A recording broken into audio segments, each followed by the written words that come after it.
ಇಂದು ಐತಿಹಾಸಿಕ ಲಕ್ಕುಂಡಿಯ ಉತ್ಖನನದ 16ನೇ ದಿನ. ಆದರೆ ಸದ್ಯ ಉತ್ಖನನದಲ್ಲಿ ಏನೂ ಸಿಗದ ಕಾರಣ ಜಿಲ್ಲೆಯ ಬಹುತೇಕ ಚಿನ್ನದ ಅವಶೇಷಗಳು ಸದ್ದು ಮಾಡ್ತಿವೆ. ಉತ್ತರ ಕರ್ನಾಟಕದ ಸಹ್ಯಾದ್ರಿ ಕಪ್ಪತ್ತಗುಡ್ಡದಲ್ಲೂ ಕೂಡ ಈಗ ನಿಕ್ಷೇಪಗಳು ಕಂಡು ಬರ್ತಿವೆ. ಹೀಗಾಗಿ ಇವತ್ತು ಗದಗ ಜಿಲ್ಲೆಯ ಕಪ್ಪತ್ತಗುಡ್ಡದೊಳಗೆ ಫಳಫಳ ಹೊಳೆಯುವಂತಹ ಚಿನ್ನದ ನಿಕ್ಷೇಪಗಳ ಪತ್ತೆಯಾಗಿವೆ ಅನ್ನುವಂಥ ವಿಚಾರ ಕೂಡ ಇದೆ. ಸೊ ಹೀಗಾಗಿ ಈ ಚಿನ್ನದ ನಿಕ್ಷೇಪಗಳ ಕುರಿತು ಒಂದು ವರದಿ ಇದೆ ನಿಮ್ಮ ಮುಂದೆ.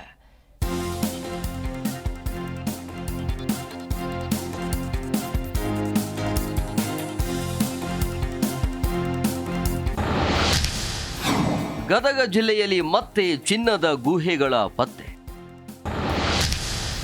ಕಪ್ಪತ್ತಗುಡ್ಡದೊಳಗೆ ಚಿನ್ನದ ನಿಕ್ಷೇಪಗಳು.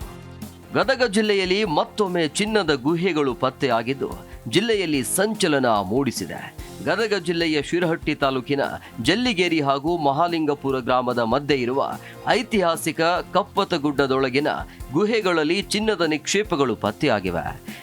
ಕಪ್ಪತ್ತಗುಡ್ಡದೊಳಗೆ ಪ್ರವೇಶಿಸಿದಂತೆ ಒಂದೇ ಗುಹೆಯಿಂದ 4-5 ದಿಕ್ಕುಗಳಿಗೆ ಕವಲೊಡೆಯುವ ಹಲವು ಗುಹೆಗಳು ಕಂಡುಬಂದಿದ್ದು, ಈ ಗುಹೆಗಳೊಳಗೆ ಅಲ್ಲಲ್ಲಿ ಕಲ್ಲಿನ ಮೇಲೆಯೇ ಚಿನ್ನದ ನಿಕ್ಷೇಪಗಳು ಫಳಫಳ ಹೊಳೆಯುತ್ತಿರುವ ದೃಶ್ಯಗಳು ಕ್ಯಾಮೆರಾ ಕಣ್ಣಿಗೆ ಸೆರೆಯಾಗಿದೆ.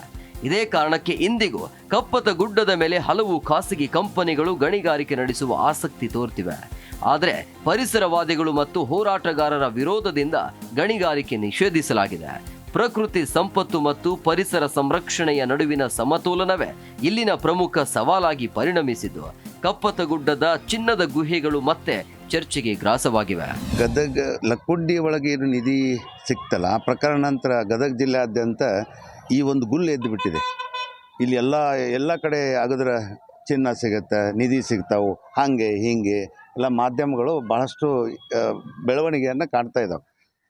ಸೊ ಕಪ್ಪತ್ತಗುಡ್ಡ ಇದು 70ಗಿರಿ ನೋಡೋಕ್ಕಿಂತ ಈ 20ಗಿರಿ ನೋಡೋಕ್ಕಿಂತ ಅದೇನೋ ಒಂದು ಕಪ್ಪತ್ತಗಿರಿ ನೋಡಿ ಅಂತೆ, ಅದು ಬಹಳ ಪ್ರಮುಖವಾದಂಥದ್ದು.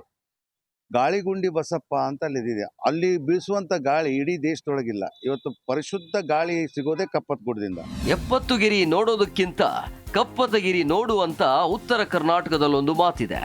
ಉತ್ತರ ಕರ್ನಾಟಕದ ಸಹ್ಯಾದ್ರಿ, ಆಯುರ್ವೇದದ ಸಸ್ಯಕಾಶಿ, ವನ್ಯಧಾಮ ಹೀಗೆ ಅಪಾರ ಸಂಪತ್ತನ್ನು ಹೊಂದಿದ ಕಪ್ಪತ್ತಗುಡ್ಡ ಕೇವಲ ಪರಿಸರಕ್ಕೆ ಮಾತ್ರ ಅಲ್ಲದೆ ಅಪಾರ ಖನಿಜ ಸಂಪತ್ತಿಗೂ ಸಹ ಹೆಸರುವಾಸಿ. ಆದರೆ ಈ ಹಿಂದೆಯೇ ಕಪ್ಪತ್ತಗುಡ್ಡಕ್ಕೆ ಬಂಡವಾಳಶಾಹಿಗಳ ಕರಿನೆರಳು ಬಿದ್ದಿತ್ತು. ಆದರೆ ಅದಕ್ಕೆ ಅಂದಿನ ಗದುಗಿನ ಶ್ರೀ ತೋಂಟದಾರ್ಯ ಮಠದ ಸಿದ್ಧಲಿಂಗ ಶ್ರೀಗಳ ಹೋರಾಟ ಇಂದಿಗೂ ಸವಿನೆನಪು. ಗಣಿಗಾರಿಕೆಗೆ ಪರವಾನಗಿ ಪಡೆದವರು ನ್ಯಾಯಾಂಗ ಹೋರಾಟ ಮಾಡುತ್ತಾ ಬಂದಿದ್ರೂ ಕೂಡ ಸದ್ಯ ಅಂತಿಮವಾಗಿ ಕಪ್ಪತ್ತಗುಡ್ಡ ರಕ್ಷಣೆಗೆ ಕಾನೂನಿನ ಬೇಲಿ ಹಾಕಲಾಗಿದೆ. ಅಂತಹ ಸಂಪತ್ತನ್ನು ಹೊಂದಿದ ಕಪ್ಪತ್ತಗುಡ್ಡದಲ್ಲಿ ಸಂಪತ್ತಿಲ್ಲವೇ ಅಂತಾರೆ ಸ್ಥಳೀಯರು. ಈಗಾಗಲೇ ಲಕ್ಕುಂಡಿಯಲ್ಲಿ ಬಂಗಾರ ಸಿಕ್ಕಿದ್ದು, ಅದೇ ಪ್ರಕಾರವಾಗಿ ಕಪ್ಪತ್ತಗುಡ್ಡೆಯಲ್ಲಿ ಸಾಕಷ್ಟು ಸಂಪತ್ತು ಭರಿತವಾದಂಥ ಗುಡ್ಡ ಇರ್ತಕ್ಕಂಥದ್ದು. ಅಲ್ಲಿ ಏನೈತಿ, ಅನೇಕ ಗುಹೆಗಳು ಅದಾವೆ. ಈಗಾಗಲೇ ಬ್ರಿಟಿಷರ ಕಾಲದಿಂದ ಸಹತಿಗೂ ಅಲ್ಲಿ ಬಂಗಾರ ಇರ್ತಕ್ಕಂಥ ಸ್ಥಳ ಅದಾವೆ. ಅದನ್ನು ಉಳಿಸಿ ಬೆಳೆಸುವಂಥದ್ದು ಏನೈತಿ, ನಮ್ಮ ಸರ್ಕಾರ ಈ ನಿಟ್ಟಿನಲ್ಲಿ ಹೋದ್ರೆ ನಮ್ಗೆ ಪರಿಸರಕ್ಕೆ ಅನುಕೂಲ ಆಗುತ್ತೆ. ನಮ್ಮ ಗದಗ ಜಿಲ್ಲೆಗೂ ಸಂಪತ್ತು ಭರಿತ ನಾಡು ಉಳಿತೈತೆ ಅಂತಂದೇಳಿ ನಾನು ಕಳಕಳಿಯಿಂದ ಹೇಳ್ತೀನಿ. ದಯಮಾಡಿ ಏನೈತೆ ಅಲ್ಲಿ ಉತ್ಖನನ ಸಂಬಂಧದಲ್ಲಿ ಈಗಾಗಲೇ ಅಲ್ಲೇನು ಇರ್ತಕ್ಕಂಥ ಈಗ ಬಯಲಾಟ ಕಂಪ್ನಿಯವ್ರು ಬಂದಿದ್ರು. ಬಂದಾಗ ಏನೈತೆ ಅನೇಕ ಹೋರಾಟ ಪರ ಸಂಘಟನೆಗಳು ಬಂದು ಅದನ್ನೇನೈತಿ ನಿಷೇಧ ಮಾಡಿ ಅದನ್ನ ಈಗಾಗಲೇ ಓಡಾಡಿಸಿದ್ರ. ಅದೇನೇ ಇರಲಿ, ಲಕ್ಕುಂಡಿಯ ಉತ್ಖನನ ಅಂತ ಸದ್ಯ ಕೆಲವರ ಕಪ್ಪು ನೆರಳು ಕಪ್ಪತ್ತಗುಡ್ಡದ ಮೇಲೆ ಬೀಳದಂತಾಗಲಿ.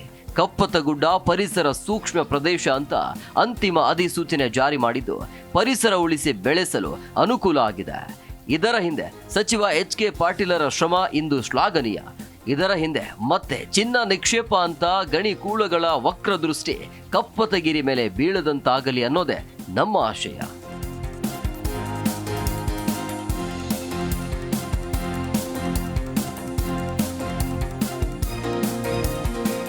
ಕ್ಯಾಮರಾಮ್ಯಾನ್ ವಿಜಯ್ ಕಾಗನೂರು ಮಠ್ ಜೊತೆ ಫಾರೂಕ್ ಮಖಾಂದಾರ್, ಜಿ ಕನ್ನಡ ನ್ಯೂಸ್, ಗದಗ.